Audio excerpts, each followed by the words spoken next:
5 cm ou de 10 cm, ça dépend de vous. Voilà. Maintenant, on a fini le prédimensionnement des méthodes de calcul par élément. Là, on va vers les prédimensionnements globaux. Donc ça concerne plus les contraintes de sol. Donc, pour la contrainte du sol, souvent on vous le donne à l'ELS, à l'état limite de service, sur les études géotechniques, avec un coefficient de sécurité pour passer de l'ELS à l'état limite ultime. Maintenant, par défaut, GRETEC, lui, il considère la contrainte du sol à l'élu. Je précise bien, à l'élu. Et donc, pour l'état limite, quand on vous donne les rapports géotechniques à l'ELS, vous devez utiliser un coefficient de sécurité pour aller à l'élu. Maintenant, ici, avec 0,3 MPa par défaut, qui correspond à 3 bars, nous avons une contrainte de sol à l'ELS de 1,5 bar. Vous comprenez? C'est-à-dire qu'il a utilisé un coefficient de sécurité de 2. De ce fait, 0,3 MPa, c'est la contrainte du sol à l'élu dans GRETEC. Maintenant, il peut y arriver que tu aies des contraintes de sol différentes de ce qui est défini par défaut. Mais souvent, de manière générale, les gens ils prennent 0,3. Mais quand l'étude géotechnique te dit, par exemple, la contrainte de sol, elle est à l'élu, elle est de 0,1, et toi, tu prends un coefficient de sécurité qu'ils vont eux-mêmes définir, ils vont te dire que à l'élu, donc, vous aurez une contrainte de sol de 0,2 MPa ou 0,25 MPa. Ça dépend du coefficient de sécurité qu'ils ont pris.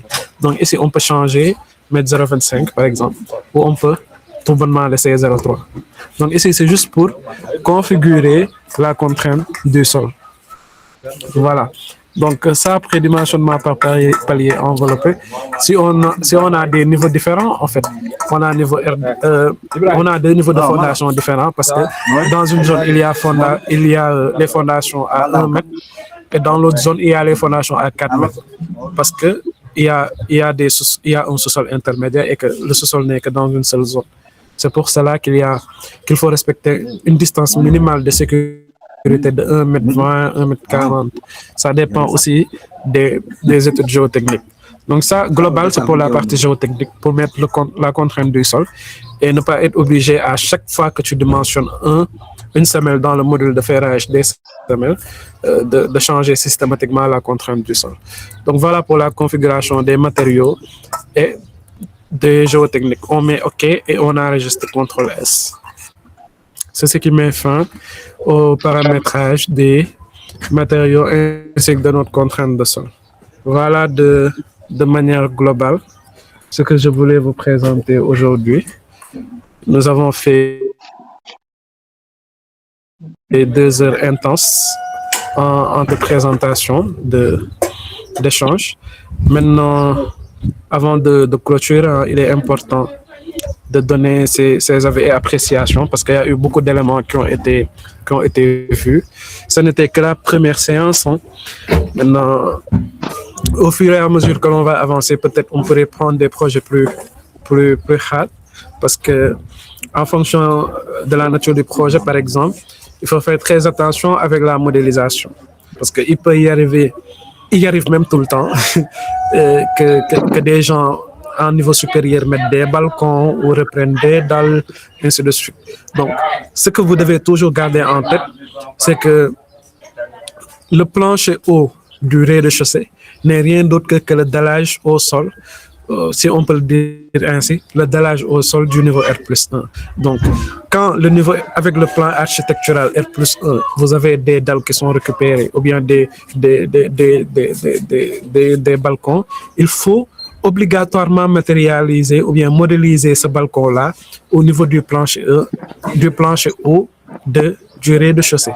Parce que, encore une fois, ce plancher haut du rez-de-chaussée n'est rien d'autre que le dallage du plancher haut R+1. De ce fait, toute modification qui se fait en R+1 doit être matérialisée au niveau du plancher au rez-de-chaussée. Dans la modélisation structurelle, je veux dire, structurelle. Et toujours dans cette modélisation structurelle, quand vous avez des plans archi qui sont changés systématiquement à tous les niveaux, il vous faut avoir soit lors du dimensionnement créé des poutres noyées au niveau des dalles, si on a des autos sous plafond très élevés, ou soit lors du dimensionnement de la dalle en tant que tel, créer des comment on les appelle déjà, des poutrelles jumelées pour recevoir justement les charges de maçonnerie dues au déplacement, par exemple, de la maçonnerie entre deux niveaux. En fait, tout ça, c'est des aspects techniques à prendre en compte lors du dimensionnement et que l'on ne nous apprendra pas autant pour moi à l'école et qui sont des choses qui, voilà, par essence, tu dois y réfléchir lors de ta conception. C'est ce qui m'a fait vraiment à cette première séance. Et je suis ouvert à toutes les critiques, à toutes les suggestions aussi par rapport à comment c'est déroulé. Là, c'est en ligne, donc c'est pas aussi évident de voir si tout le monde est à jour. Mais n'hésitez pas à me prendre en PV ou à la prochaine session qui sera en présentiel peut-être, on pourra voir qu'est-ce qu'on peut faire en plus. Je pense qu'il y a une session prévue sur AutoCAD. Peut-être après, on va voir également.